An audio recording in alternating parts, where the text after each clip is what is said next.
Olá, sejam todas bem-vindas e bem-vindos ao podcast da turma. Eu me chamo Ezequiel Freitas e neste quarto episódio abordaremos os conteúdos apresentados em alguns capítulos do livro Princípios Básicos da Análise do Comportamento, escrito por Márcio Borges Moreira e Carlos Augusto de Medeiros. A produção do podcast da turma é realizada por alunos da graduação do curso de Psicologia, que compartilharão conosco suas interpretações dessa obra. Devido à alta complexidade que este tema detém, esses apresentadores utilizaram-se de muitos exemplos práticos para tornar palpáveis os conceitos abordados. Se durante a audição deste programa você perceberá algo que compreende de modo diferente, sinta-se à vontade para entrar em contato conosco através das páginas do Instagram disponíveis no descricionário da publicação ou por e-mail. Esse episódio será composto em duas partes, e aqui seguiremos até o capítulo 4 da obra mencionada.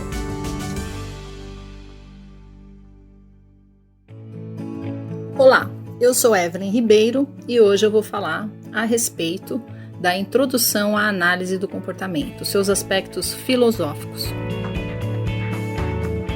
No decorrer do século XIX, consolidaram-se algumas das ciências que estavam sendo produzidas com trabalhos diferentes em relação ao que se fazia antes. Nesse século, a psicologia era dominada por uma perspectiva introspeccionista.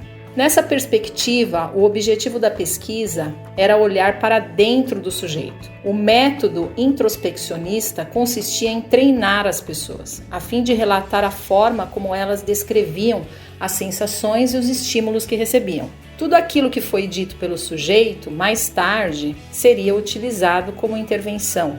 No decorrer do século XX, de 1901 ao ano 2000, 3 linhas estavam fortemente em ação: a psicologia animal, o funcionalismo e o objetivismo. A primeira corrente, denominada psicologia animal, representava a união dos estudos de Charles Darwin, proposta em um cenário muito controverso, de choque de forças, sobretudo os de natureza religiosa. Os estudos pautavam-se na tentativa de encontrar alguns elementos que pudessem ser indicativos de que, por exemplo, os seres humanos faziam parte do reino natural. Portanto, a partir dessa nova abordagem, houve um grande avanço da ciência e impacto direto sobre as obras de John Watson, um dos pioneiros da época que trabalhava frequentemente com animais. O objetivismo, proposto por Augusto Comte, buscava a completude do conhecimento produzido, afirmando que ele não deveria ser elaborado a partir da subjetividade humana, ou seja, para Comte, só o conhecimento científico era verdadeiro. A pesquisa deveria ser criada de forma objetiva, representando o afastamento das convicções pessoais dos sujeitos. Assim, nessa perspectiva, o conhecimento deveria ser imparcial. E por último, e não menos importante, a corrente do funcionalismo, cujo interesse foi baseado nos processos e nas operações, ou seja, buscou-se compreender qual é a função de determinados comportamentos. Essas foram as 3 vertentes que influenciaram John Watson a criar o behaviorismo. Lembrando que behaviorismo é dissidente da palavra behavior, que significa comportamento, também conhecido como comportamentalismo. Em 1913, John Watson publica o artigo O Comportamentalismo, responsável por revolucionar o novo pensamento dentro da psicologia. O autor trabalha o comportamento como um ato de estímulo e resposta, e para comprovar sua teoria, John Watson realizou diversos experimentos, principalmente com animais. Então, para o autor, o comportamento é entendido apenas por aquilo que pode ser observado e mensurado. Tudo aquilo que não era possível de se observar não era considerado comportamento. E por isso não era foco da ciência dos behavioristas. Por exemplo, o ato de andar pode ser observado, logo é considerado um comportamento, enquanto o ato de pensar, como não pode ser visto, não foi considerado um comportamento por Watson. Skinner foi um renovador do behaviorismo e deu início à ciência denominada behaviorismo radical. Esse termo radical se refere ao behaviorismo de raiz. Tudo aquilo que John Watson não considerava como comportamento, Skinner considerou. Ou seja, o ato de pensar ou o pensamento, mesmo que não possa ser visto, pode ser percebido e por isso é um comportamento. Para o autor, não existe mais a distinção entre mente e corpo. Ambos são um só. No caso, aqui que nós estamos falando, é do Skinner, pensamento do Skinner. Não se pode ter no behaviorismo radical uma padronização dos sujeitos, pois os sujeitos são únicos e por isso possuem maneiras diferentes de aprender. Portanto, a análise do comportamento não é um método, e sim uma ciência baseada em evidências científicas, que tenta descobrir como uma pessoa aprende e de que forma ela faz isso. A análise do comportamento é funcionalista, pois analisa o comportamento a partir de sua função, avaliando as relações funcionais, além de ser interacionista, constituindo uma relação entre o organismo, que são os seres vivos, e o ambiente. Para o behaviorismo radical, há 3 níveis de seleção de comportamento: o filogenético, a ontogênese e o cultural. O nível filogenético se refere a determinações de comportamentos que são decorrentes da genética dos indivíduos. No segundo nível, temos a ontogênese, ou ontogenética, que se refere à nossa história particular de vida. No último nível, temos as questões de ordem cultural. A cultura na qual os indivíduos estão inseridos, o modo de vida cultural de determinadas populações e todas as variações culturais que elas mesmas possuem, interferem diretamente no comportamento e na maneira como as pessoas vivem. Portanto, o ser humano e o modo como ele se comporta possui múltiplas determinações, sejam elas de ordem genética, histórica, pessoal ou de aspectos culturais. E se todas as consequências que são analisadas através da análise do comportamento, dentro da análise do comportamento, forem vantajosas para os indivíduos, elas permanecerão no repertório e se perpetuarão naquela cultura.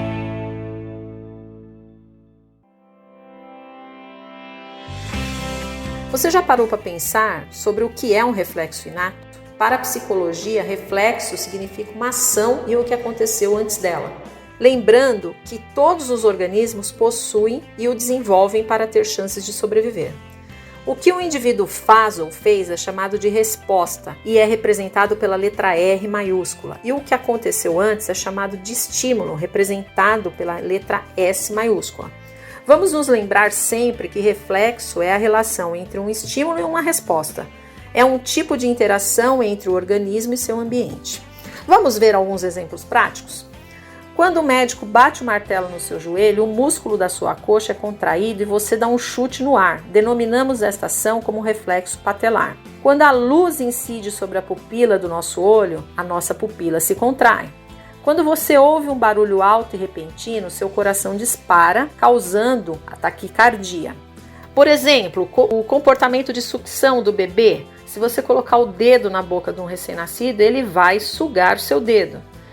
Se a mãe apresenta o seio na boca do nenê, ele também vai começar a sugar. Não é necessário que a gente ensine a criança a mamar. Estes são alguns exemplos de reflexos inatos. Observem que há sempre uma alteração no ambiente que produz uma alteração no organismo. Todas as espécies, incluindo os seres humanos, apresentam comportamentos reflexos inatos. É uma preparação mínima que os organismos têm para começar a interagir com seu ambiente para ter chances de sobrevivência. Estes reflexos, que fazem parte do repertório comportamental de animais humanos e não humanos, desde o momento do nascimento ou até mesmo durante a vida uterina, é muito fundamental porque ele vai manter a perpetuação da espécie. Em psicologia, quando nós falamos sobre o comportamento reflexo, o termo reflexo não se refere a capacidades ou habilidades, mas sim há uma relação entre uma ação e o que aconteceu antes dela.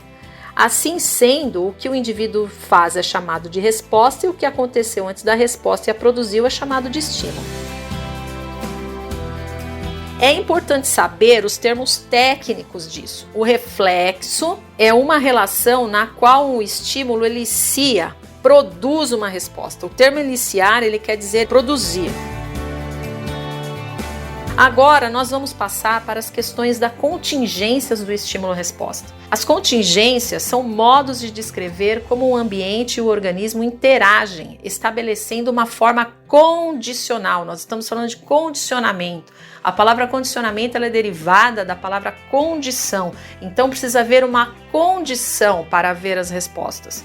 Uma contingência é definida como uma descrição de relações condicionais entre eventos, ou seja, a gente vai observar o contexto e a gente vai, em muitas situações, dizer se acontecer isso, então se houver isso, depende de tal estímulo, precisará sempre de uma condição para ocorrer.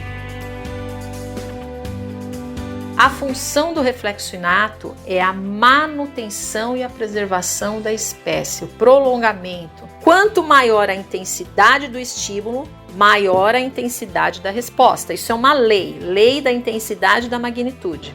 Lembrando que a intensidade do estímulo é uma medida diretamente proporcional à magnitude da resposta. Vou dar exemplos práticos.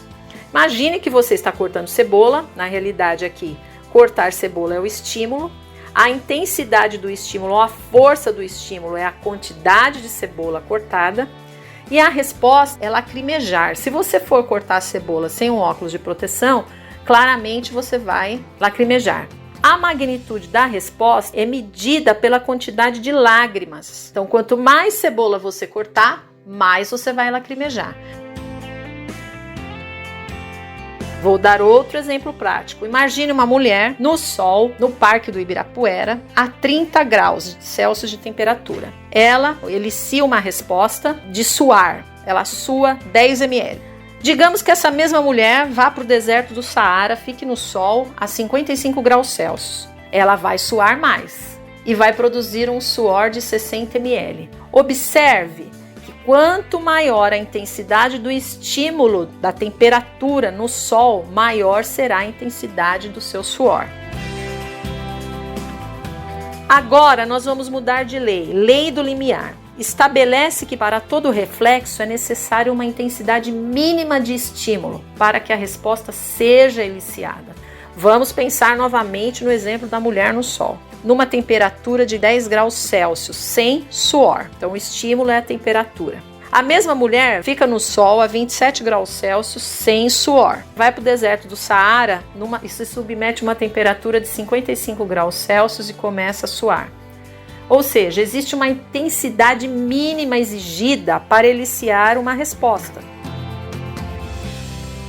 A próxima lei é a lei da latência, que é o nome dado entre dois eventos. A latência é o nome dado entre dois eventos. Neste caso dos reflexos, latência é o tempo decorrido entre a apresentação do estímulo e a ocorrência da resposta. A lei da latência estabelece quanto maior a intensidade do estímulo, menor o intervalo entre a apresentação e a ocorrência da resposta. Agora nós vamos passar a falar dos efeitos de eliciações sucessivas das respostas de habituação e sensibilização. Imagine que você está dormindo por volta das 8h30 da manhã e você acorda com o som súbito e estridente de uma martelada em uma viga de ferro. Isso pode eliciar uma resposta de sobressalto e você poderá se assustar ao ouvir o som dessa martelada. No entanto, à medida que esse ruído se repete, é possível que você se assuste cada vez menos. O que significa isso? Que nós vamos nos habituando. À medida que a martelada vai acontecendo, a gente vai ou se habituando a ela ou se assustando. Em contrapartida, essas eliciações sucessivas podem fazer que a mesma intensidade do estímulo elicie resposta com magnitudes cada vez maiores e latências cada vez menores. Lembrando que eu já falei que a latência tem a ver com o tempo. Esse padrão de aumento da magnitude e diminuição da latência da resposta produzida por eliciações sucessivas, ou seja, vai repetindo, é chamado de sensibilização da resposta ou simplesmente sensibilização. Agora nós vamos entender o que é uma sensibilização, que também faz parte da eliciação sucessiva. Olha o exemplo. Um bebê chorando é o estímulo. A resposta do adulto. Nós não podemos tampar os ouvidos da gente e deixar o bebê gritando. O que vai acontecer com o adulto? Ele vai ficar cada vez mais irritado. Um professor chato que fala ok para tudo. Vamos supor, o professor fala uma frase e fala ok. Fala outra frase e fala ok. Nós não podemos calar o professor. Isso vai provocar em nós irritação. Para fechar esse capítulo de reflexos inatos, existem os estudos das emoções. Então, os aspectos fundamentais do comportamento são as emoções. Medo, raiva, alegria, tristeza, e a gente já ouviu isso na trajetória de vida. Eu não sei porque eu fiz isso, foi mais forte que eu, não consegui me controlar, onde eu estava com a cabeça de fazer isso. Parte do que chamamos emoções envolve respostas reflexas provenientes de estímulos ambientais. Não sentir medo de barata pode ser tão difícil quanto não piscar o olho ao se ouvir um barulho alto e repentino. Vamos ao exemplo prático. Alguns indivíduos apresentam fortes respostas emocionais de ansiedade e medo quando precisam falar em público. Os organismos, de acordo com suas espécies, nascem de alguma forma preparados para interagir com o ambiente. É importante saber que as emoções não surgem do nada. As respostas emocionais, emoções, ocorrem a partir de eventos ambientais. Não sentimos medo, alegria ou raiva ou tristeza na ausência de eventos desencadeadores. Sentimos essas emoções apenas quando algo acontece.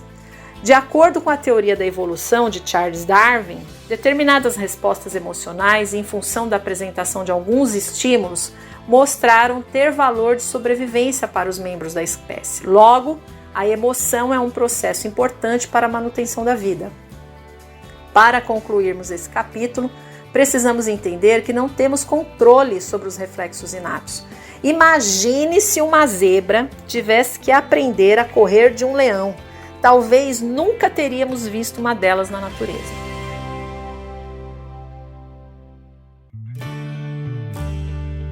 E agora nós vamos falar sobre o reflexo aprendido, condicionamento pavloviano, condicionamento clássico ou condicionamento respondente.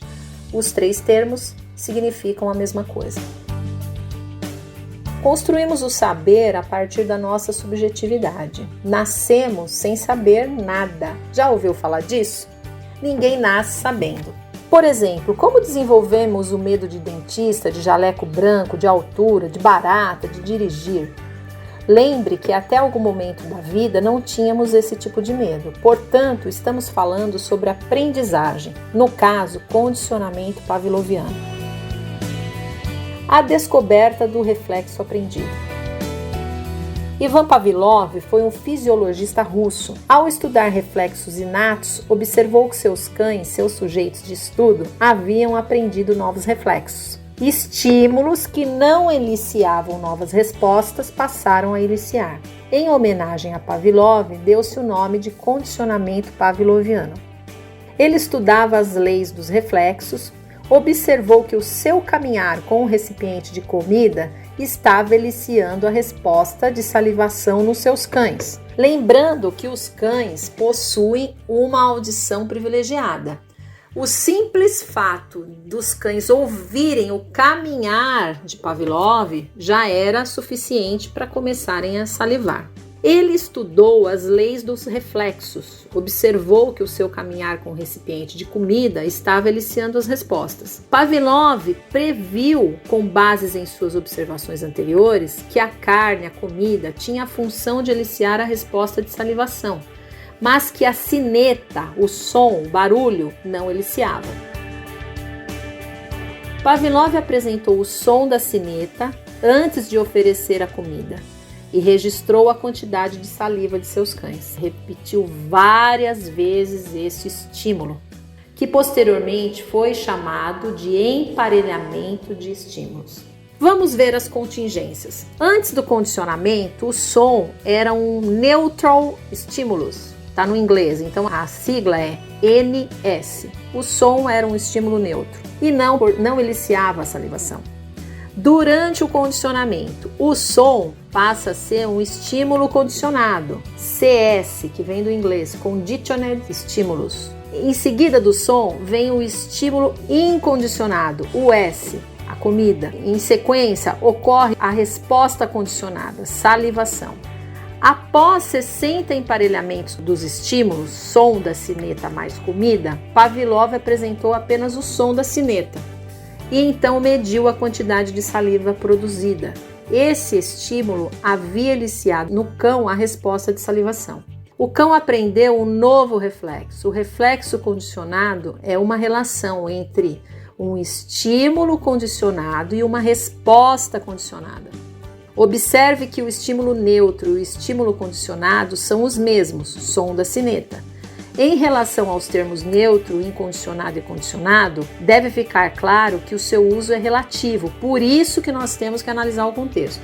Se os organismos aprendem novos reflexos, podem também aprender a emitir respostas emocionais na presença de novos estímulos. Temos como exemplo o experimento de John Watson. Martelando uma haste próximo à cabeça da criança fez com que o bebê chorasse e depois ensinou Albert a ter medo de algo que antes não temia.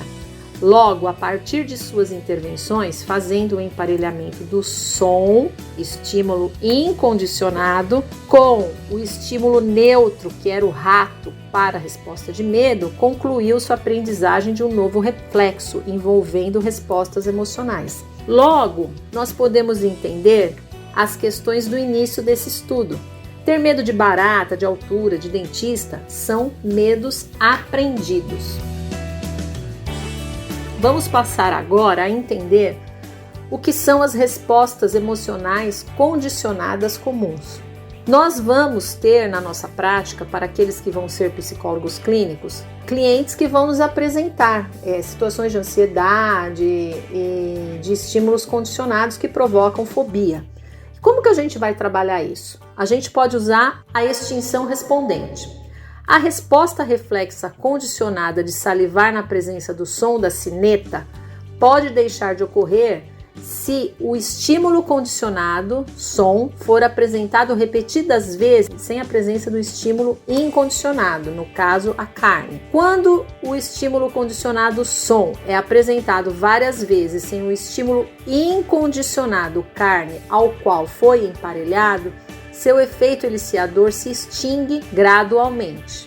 O estímulo condicionado começa a perder a função de eliciar a resposta condicionada, até não mais eliciá-la. Esse processo se chama extinção respondente. Então, essa situação aqui de extinção respondente, do caso dos cães, nós vamos fazer o quê? Adaptar aos casos de pessoas que nos trarão problemas de ansiedade, problemas de fobia. Tem uma outra forma também, duas outras formas de melhorar a qualidade de vida do cliente: contracondicionamento e dessensibilização sistemática. Para ajudar os pacientes ou clientes, nós podemos usar a extinção respondente, como eu já falei, mas também o contracondicionamento. Há pessoas com medo tão intensos que, ao se expor ao estímulo condicionado, que causa fobia, já fica em estado de pânico. Entendemos que podemos usar o contracondicionamento, no caso da ansiedade, apresentando uma música que possa trazer o relaxamento para o sujeito, lembrando que o próprio nome já diz, contracondicionamento. Eu vou contra aquilo que foi condicionado no sujeito. O contracondicionamento consiste em emparelhar esse estímulo condicionado de ansiedade a outro estímulo que elicie relaxamento, podendo ser música, massagem ou outras técnicas. Outra técnica para suavizar o processo de extinção de um reflexo condicionado muito consagrada na psicologia é a dessensibilização sistemática. Baseia-se na generalização respondente, ou seja, a pessoa que tem medo de cão, ela pode ter medo de todos os tipos de cães. A pessoa que tem medo de galinha pode ter medo de todos os tipos de galinha. A dessensibilização consiste em dividir o procedimento de extinção, ou seja, a pessoa será exposta ao estímulo condicionado de medo de cães através de fotos, bichos de pelúcia, vídeos, até chegar à extinção do estímulo condicionado para o medo.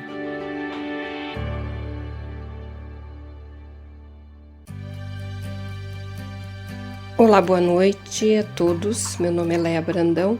Falarei sobre os princípios básicos do comportamento e a aprendizagem pelas consequências. O comportamento respondente nos ajuda a compreender a parte do comportamento e da aprendizagem humana. O condicionamento operante, aprendido em função das consequências. O comportamento operante, termo cunhado por Skinner, e classifica como operante aquele comportamento que produz consequências, que são modificações do ambiente e afetado por elas. Logo, consideramos como as consequências daquilo que fazemos nos mantém no mesmo caminho ou afasta-nos dele. Desta forma, compreender o comportamento é fundamental para compreender como aprendemos nossas habilidades, nossos conhecimentos, como falar, ler, escrever e o próprio raciocínio, além de aprendermos quem somos e a nossa personalidade. Exemplificando, tudo o que realizamos que altera o ambiente pode ser considerado como um comportamento operante, como a ligar a televisão, que muda seu estado de desligada para ligada, ou a própria interação com outras pessoas. Alguns exemplos de comportamento operante: comportamento, resposta e consequência. Dizer oi, ouvir um olá. Apertar um botão, chegar ao elevador. Girar uma torneira, obter água. Fazer uma pergunta, receber a resposta. Fazer o dever de casa, ser elogiado pelo professor. Dizer palavras de amor, ganhar um beijo. Estudar, obter boas notas. Fazer uma ligação telefônica, falar com alguém. As consequências de nossos comportamentos vão influenciar suas ocorrências futuras. Dizer que as consequências dos comportamentos chegam a afetá-los é o mesmo que dizer que as consequências determinarão, em algum grau, se os comportamentos que as produziram ocorrerão ou não outra vez, ou se ocorrerão com maior ou menor frequência. Ao ligar a televisão, você é recompensado pela programação que aparece na tela. Então, da próxima vez que você quiser assistir alguma coisa, você possivelmente ligará a televisão novamente. Mas se esse mesmo televisor não liga ao apertar o power, esse comportamento de apertar o botão com a imagem não aparecendo se perdurar, em algum momento, ao chegar no mesmo ambiente, não tentará ligar esse mesmo televisor, pois compreendeu que seu comportamento de apertar o botão não será recompensado com a tela ligando.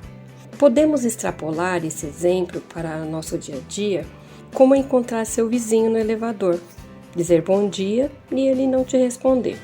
Você pode persistir por mais alguns dias com esse mesmo comportamento, mas em dado momento, ao ver esse mesmo vizinho mal educado, você não dirá bom dia. As consequências não regulam apenas os comportamentos adequados ou socialmente aceitos. Já entendemos que todo comportamento é uma resposta a um estímulo para a análise do comportamento. Então, se o comportamento é influenciado ou controlado por suas consequências, isso nos dá duas possibilidades. Primeiro, podemos manipular as consequências dos comportamentos para compreender melhor como a interação resposta-consequência se dá. Segundo, se os comportamentos das pessoas e também de animais não humanos são controlados por suas consequências, isso significa que podemos modificar os comportamentos das pessoas e dos animais não humanos, programando consequências especiais para seus comportamentos. Exemplos de comportamentos inadequados, reforçados pelas consequências. Podemos pensar na criança que faz birra, onde toda vez que ela emite o comportamento birra, ela é recompensada, adquirindo o que queria, o motivador da birra. Então, ela aprende que fazer birra gera o ganho da consequência desejada. Então, o que fazer para educar uma criança que não faz birra? Nós temos duas opções. Primeiro, não atender o filho quando ele pedir algo de forma inadequada, birra. Segundo, na medida do possível, atendê-lo quando ele pedir educadamente. Mas alguns exemplos de comportamentos inadequados reforçados pelas consequências. Comportamento, resposta, consequência. Fazer bagunça em sala de aula, a atenção do professor. Dirigir em alta velocidade, admiração dos colegas. Cabular, matar aula, mais tempo ocioso. Dizer que está deprimido, atenção das pessoas. Ser grosseiro e estúpido, respeito dos funcionários. Fazer birra, obtenção de um brinquedo. Bom, essas são informações importantes. Eu espero ter correspondido e agradeço muito pela oportunidade. Oi, meu nome é Antônia. Gostaria de passar para vocês um pouquinho sobre a aprendizagem pelas consequências, no caso, o reforço. Então, todo comportamento produz consequências. E algumas dessas consequências, elas aumentam a probabilidade desse comportamento voltar a ocorrer. E chamamos essa consequência de reforço. Então, logo que o organismo emite uma resposta, lembrando que resposta é comportamento, que produzirá uma alteração no ambiente, como a criança chorando para não tomar banho, ou você ligando a TV para assistir uma série. Agora, quando essas alterações no ambiente aumentam a probabilidade de repetição do comportamento, chamamos essa relação entre o organismo e o ambiente de contingência de reforço. E a gente expressa assim: se, então. Se o rato aperta a barra, então a água sai do bebedouro. Se a criança se joga no chão, então o pai compra o chocolate no mercado. Podemos dizer que receber o que quer é o reforço. Só que temos que compreender que nem toda consequência é reforço, pois vai depender da sua relação com o comportamento. As características físicas ou a natureza de um estímulo não podem qualificá-lo como reforço. Há um exemplo bem simples para se entender isso. Se você está há 2 dias sem comer, a comida pode tornar-se um reforçador. Entretanto, se você acabou de comer muito, comida poderá mesmo ser algo aversivo para você naquele momento. Ainda como exemplo, a gente pode citar que para algumas pessoas, saltar de paraquedas pode ser um ato extremamente reforçador, enquanto para outras não. Portanto, para determinarmos se um estímulo é um reforçador ou se uma consequência é um reforço, nós devemos considerar a relação entre o comportamento e sua consequência, verificando se a consequência afeta um determinado comportamento, traduzida no aumento de sua probabilidade de ocorrência. E nós podemos classificar o reforço como positivo e negativo. No reforço positivo, a consequência do comportamento aumenta sua frequência pelo acréscimo de um estímulo. Logo, esse estímulo não se encontra presente no ambiente. Vamos ver um exemplo. Eu trabalho e meu salário é a consequência. O salário não estava presente no ambiente. Foi a emissão da minha resposta, que seria trabalhar, que gerou a consequência no ambiente, o salário. Então, a probabilidade de continuar trabalhando para conseguir o salário aumenta. Então, temos um reforço. E esse estímulo só aparece quando eu emito resposta, que neste caso é trabalhar. Já o reforço negativo é a consequência do comportamento que aumenta sua frequência pela retirada de um estímulo aversivo. Logo, esse estímulo aversivo se encontra no ambiente. Vejamos. Eu trabalho e a consequência é evitar a bronca do meu chefe. O meu chefe está presente no ambiente. Ele é um estímulo aversivo. Então, foi a emissão da minha resposta. ou seja, trabalhar, que gerou a consequência do ambiente, a retirada da bronca do meu chefe. Então, a probabilidade de continuar trabalhando para evitar a bronca aumenta. Então, temos um reforço negativo e esse estímulo só desaparece quando eu emito a resposta.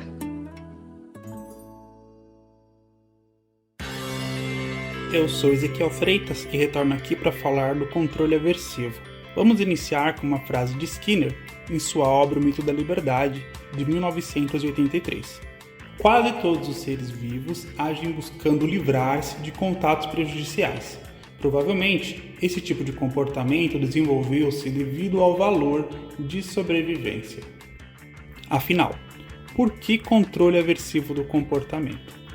Então, se realizo uma atividade que me resulta em reforço, seja positivo ou negativo, voltarei a fazê-la.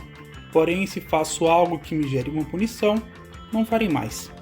Logo, entendemos que os controles exercidos pelas consequências podem ser aversivos porque o indivíduo se comporta para que algo não aconteça, ou seja, para subtrair um estímulo do ambiente ou para fazer com que ele nem mesmo ocorra. O controle aversivo diz respeito à modificação na frequência desse comportamento, utilizando-se de reforço negativo, que faz aumentar essa frequência, e punição positiva ou negativa, que age na diminuição ou extinção da frequência do comportamento. Quando tratamos sobre a extinção do comportamento, devemos compreender que a aversão é particular a cada indivíduo, pois um estímulo pode não causar o mesmo efeito em outros. Então, somente faz sentido falar de estímulos aversivos no reforço negativo e na punição. Aproveitando essa ponte, vamos falar o que é a punição positiva. Pois bem, ela é a consequência que o comportamento produz na apresentação de um estímulo aversivo, o que resulta na diminuição da probabilidade da emissão desse mesmo comportamento no futuro. Exemplificando, uma pessoa alérgica a nozes e mesmo assim come um chocolate recheado de nozes, em consequência, ela passa muito mal. Logo, a tendência é que evite o consumo deste alimento por conta do mal-estar que ele causou. Fazendo uma análise da situação, podemos dizer que os sintomas foram adicionados como punição. Deste modo, a punição positiva diminuiu a probabilidade de o comportamento ocorrer novamente pela adição de um estímulo aversivo ao ambiente, que é punitivo ao comportamento. Conseguinte, também temos a punição negativa. Seguindo pela lógica, a consequência de um comportamento vai com a retirada de reforçadores. Já aprendemos que reforçadores são consequências que ajudam na manutenção da resposta. Então, essa punição negativa vai tornar esses comportamentos menos prováveis no futuro. Vamos exemplificar. Digamos que você tem o costume de baixar filmes e livros de forma irregular, até que um desses downloads vem acompanhado de um vírus que danifica seu aparelho. Então, esse aparelho se torna inutilizável permanentemente. Logo, você perderá o seu reforçador, que é o seu celular ou computador. Então dizemos que foi aplicada uma punição negativa, pois o comportamento de baixar pirataria será interrompido, já que o reforçador foi retirado, pois você só faz downloads se tiver por onde fazer. A literatura base nos dá um exemplo que achei interessante trazer para cá. Trata de uma criança que fala palavrões na presença de seus colegas, que o estimulam com suas risadas. Porém, sua mãe não fica contente com esse comportamento e quer cessá-lo. Para isso, ela remove a mesada dessa criança. Vamos analisar essa contingência. Primeiro, a frequência do comportamento aumentou ou diminuiu? Podemos dizer que ela diminuiu. Portanto, a retirada da mesada não pode ser considerada como um reforço. Se a frequência diminuiu, só pode ser extinção ou punição. Segundo, a consequência reforçadora, que é a risada dos colegas, foi retirada? Não. Por isso, não é extinção, já que não houve a suspensão da consequência reforçadora, que são os risos dos seus colegas, já que ela só fazia as piadas por conta dos colegas que riam. O que se trata então? Veja, se a frequência do comportamento diminuiu e a consequência reforçadora não foi retirada, falamos então em punição. A punição nesse exemplo foi a retirada de um estímulo reforçador ou a adição de um estímulo aversivo. Podemos finalizar dizendo que a consequência foi a perda da mesada, que era um estímulo reforçador. Portanto, trata-se de uma punição negativa. Agora vamos falar sobre a emissão de respostas incompatíveis a um comportamento que foi punido. Nesse sentido, me refiro ao deixar de realizar algo, pois já fui punido em outro momento pela consequência desse meu comportamento. Por exemplo, uma pessoa que foi deixada no altar. Talvez, em seus próximos relacionamentos, ela pode terminar no momento em que for pedida em casamento, já antecipando o receio de ser deixada no altar. Deste modo, separar da namorada ou namorado é incompatível com o comportamento de casar-se, pois ela quer impedir a exposição à contingência punida outrora. O contracontrole ocorre quando o indivíduo evita as punições, mas realiza o comportamento que o geraria, como ao diminuir a velocidade apenas na presença dos radares, assim evitando a adição da punição positiva, que seria a multa, enquanto o comportamento de andar rápido, mas não receber as multas, é reforçado. Vamos entender o porquê punimos tanto. Primeiro, os efeitos da punição são imediatos na consequência. Vamos aos exemplos. Digamos que seu filho toca violão alto para chamar sua atenção, mas isso incomoda pelo barulho. Ao invés de você dedicar um pouco de atenção a ele, simplesmente dá um berro para que ele pare, e é mais eficaz. Porque não dá para saber se essa atenção será suficiente para que ele pare de fazer barulho, mas já aprendemos que a punição cessa o comportamento de forma imediata. Segundo, a eficácia da punição não depende de privação. Logo, recompensar um comportamento positivo depende se essa pessoa que emite esse comportamento tem acesso regular ao reforçador. Como prometer brinquedos a uma criança que já possui muitos brinquedos pode não gerar o mesmo efeito que o uso da força, que sempre será invasivo e eficaz. Terceiro, a facilidade no arranjo das contingências. Podemos dizer que existem alternativas ao controle aversivo. Entretanto, elas dão muito mais trabalho de organizar. Como no exemplo da criança que fala palavrões, você poderia tentar explicar o quão esse comportamento é errado. Você poderia acompanhá-la nesses momentos que está com os amigos, mas tudo isso demandaria tempo e esforço, então retirar a mesada é mais fácil. Já que entendemos, em parte, o porquê punimos, vamos pensar nas alternativas ao controle aversivo. Primeiro, podemos sugerir a inserção do reforço positivo, que é recompensar os comportamentos que julgamos corretos.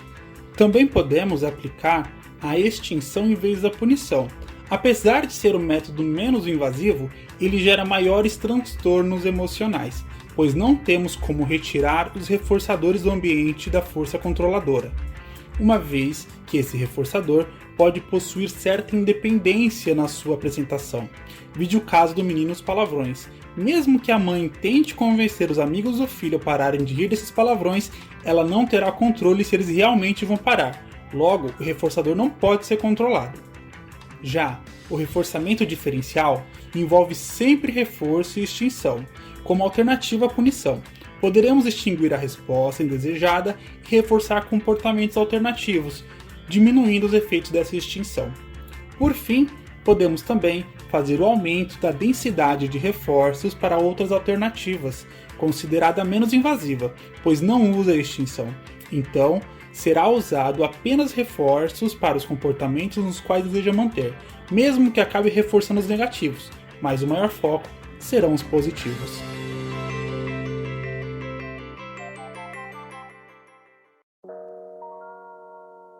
Olá, eu sou o Emerson e minha contribuição de hoje é sobre dois comportamentos, o comportamento de fuga e esquiva. Mas antes de começar a falar sobre os comportamentos de fuga e esquiva, comportamentos esses que são mantidos por contingências de reforçamento negativo, eu faço um parêntese para explicar o que é contingência. Contingência é algo que pode vir a acontecer, mas não pode ser controlada e não pode ser prevista se vai acontecer ou não. O comportamento de fuga é determinado quando um estímulo aversivo está presente no ambiente e por esse motivo esse comportamento é retirado do ambiente. Um exemplo desse comportamento é quando os rojões de final de ano começam a estourar e só depois apresentam um comportamento para evitar o barulho, tampando os ouvidos, indo para o quarto e até fechando a porta. Nesse caso, falamos de fuga. Temos outro comportamento interessante que é o comportamento de esquiva. Esse comportamento evita ou atrasa o contato com o estímulo aversivo. Esse comportamento ocorre quando o estímulo não está no ambiente. Tomando como exemplo anterior, se eu coloco as mãos nos ouvidos antes dos rojões estourarem para evitar o barulho que eu sei que vai ocorrer, este é um comportamento de esquiva. Esses tipos de comportamentos se diferem pelo fato de a esquiva ser uma espécie de prevenção e o comportamento de fuga como uma espécie de remediação. Os comportamentos de fuga e esquiva só são estabelecidos e mantidos em contingência de reforçamento negativo. Portanto, esses comportamentos não se apresentam nas contingências de reforçamento positivo e nem de punição. Resumindo, o comportamento de fuga é quando ocorre no momento em que o estímulo aversivo está presente no ambiente e a consequência é a retirada do estímulo. No comportamento de esquiva, há a ocorrência de estímulos aversivos que não está no ambiente e a consequência é adiamento ou cancelamento do estímulo. E também não podemos esquecer que o reforçamento negativo aumenta a probabilidade do comportamento voltar a ocorrer. Bom, espero que eu tenha contribuído um pouquinho com esses temas tão importantes da psicologia. Muito obrigado. Bom, assim finalizamos mais um episódio do podcast da turma. Eu espero que vocês tenham gostado e queria agradecer a todos aqueles que têm contribuído com o nosso projeto para que ele se torne cada dia melhor. E mais uma vez, se vocês tiverem alguma contribuição, alguma crítica, é só nos direcionar através do Instagram, que vocês podem ter acesso na descrição do podcast. Muito obrigada e tenham uma ótima semana.